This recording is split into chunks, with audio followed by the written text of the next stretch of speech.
Assalamualaikum warahmatullahi wabarakatuh. Perkenalkan, nama saya Ahmad Afan Gofar dari Program Studi Sains Informasi Geografi kelas 1B, Fakultas Pendidikan Ilmu Pengetahuan Sosial Universitas Pendidikan Indonesia. Di sini saya akan memenuhi tugas meteorologi dan klimatologi tentang pembuatan video pembelajaran dengan bertemakan rotasi bumi. Nah, apa itu rotasi bumi? Secara singkat, rotasi bumi adalah perputaran bumi pada porosnya. Bumi berotasi dari barat ke timur dengan kecepatan 1675 km per jam. Bumi memerlukan waktu 23 jam 56 menit 4 detik untuk satu kali rotasi. Yang artinya apabila dibulatkan satu kali rotasi berarti itu satu hari. Nah, sekarang ada dampak rotasi di bumi. Apa aja sih dampak-dampaknya? Yang pertama, ada peredaran semu harian benda-benda langit. Benda-benda langit yang terlihat setiap hari, terutama pada malam hari, seolah-olah melintas dari timur ke barat. Misalnya, matahari terbit di timur dan tenggelam di barat. Nah, itu tuh disebabkan oleh adanya rotasi bumi. Selanjutnya, yang kedua, adanya peristiwa siang dan malam.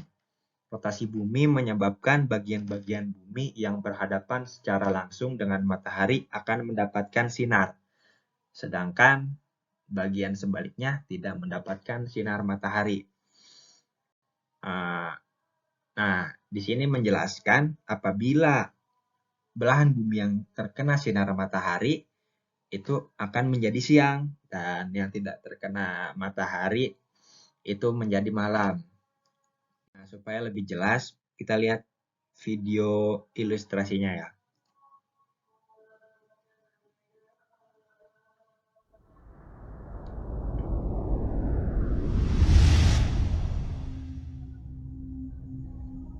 Nah, ini merupakan rotasi bumi. Bagian bumi yang terkena matahari itu akan menjadi siang dan yang di sebelah kanan itu malam.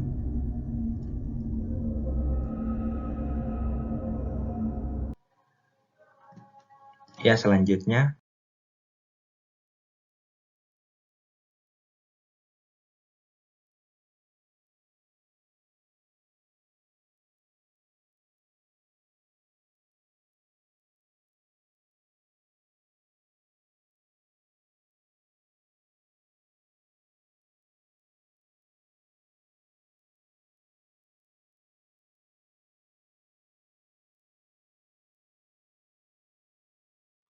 dampak rotasi bumi yang ketiga, yakni menyebabkan perbedaan waktu.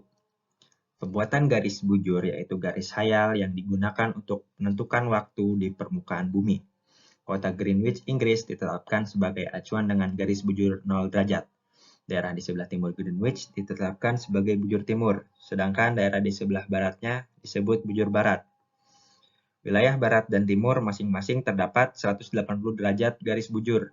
Selisih waktu di setiap 1 derajat adalah 4 menit.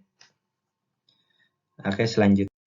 Nah, ini adalah zona waktu dunia atau biasa disebut UTC yang berkepanjangan Universal Time Coordinated. UTC ini berpusat di Greenwich ya.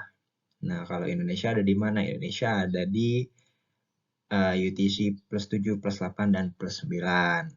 Nah, di sini maksudnya plus 7 itu berarti 7 jam lebih cepat dari waktu pusatnya.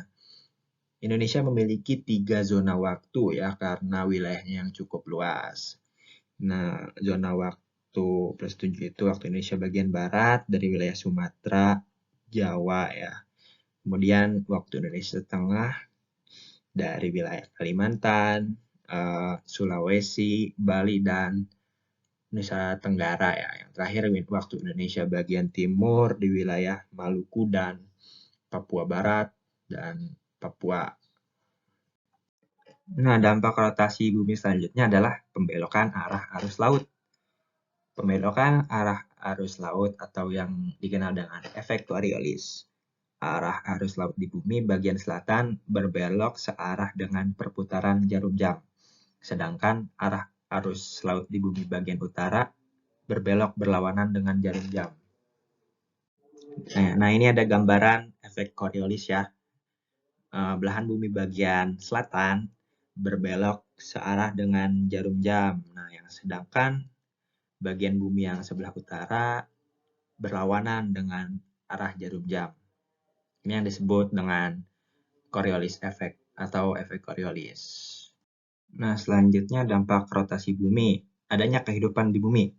Ternyata rotasi bumi berkaitan erat dengan adanya kehidupan di muka bumi. Selama bumi masih berotasi, maka kehidupan di muka bumi masih terus berlangsung. Sebaliknya, kalau nggak ada rotasi, maka bumi akan mengalami panas di siang hari selama 6 bulan lamanya.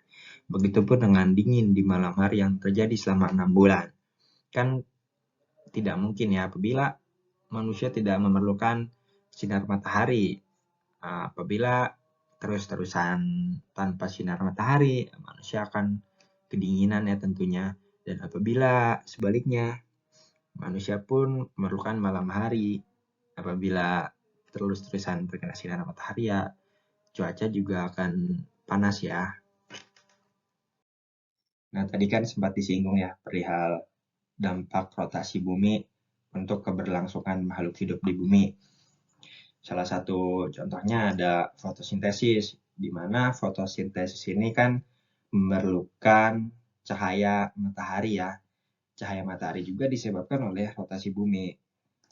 Nah, kemudian ada pembangkit listrik tenaga surya atau biasa dikenal dengan panel surya ya, yang membutuhkan sinar matahari juga.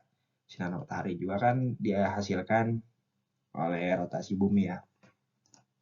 Dan kemudian yang terakhir, kita dapat menghangatkan badan ya dengan sinar matahari. Terbayang dong apabila tidak ada sinar matahari, maka ya kita akan kedinginan ya. Dan ini semua, ketiga hal ini diakibatkan dengan adanya rotasi bumi. Sebenarnya ada banyak hal-hal lain ya yang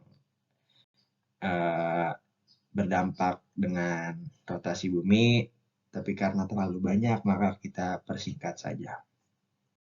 Dampak rotasi bumi yang terakhir nih ada perbedaan percepatan gravitasi bumi. Rotasi bumi mengakibatkan gerakan yang arahnya menjauhi pusat. Akibatnya, bumi menjadi tidak bulat sempurna. Ada bentuk tidak baku di kedua kutubnya dan mengembang pada khatulistiwa, sehingga diameter kutub bumi lebih kecil daripada diameter khatulistiwa. Hal ini berakibat pada percepatan gravitasi di daerah kutub lebih besar dibandingkan khatulistiwa. Iya, cukup sekian video tentang rotasi bumi dari saya. Mohon maaf apabila masih terdapat banyak kekurangan baik dari perkataan maupun dari isi video itu sendiri. Terima kasih bagi yang sudah menonton. Semoga bisa bermanfaat ya. Dan saya akhiri. Wassalamualaikum warahmatullahi wabarakatuh.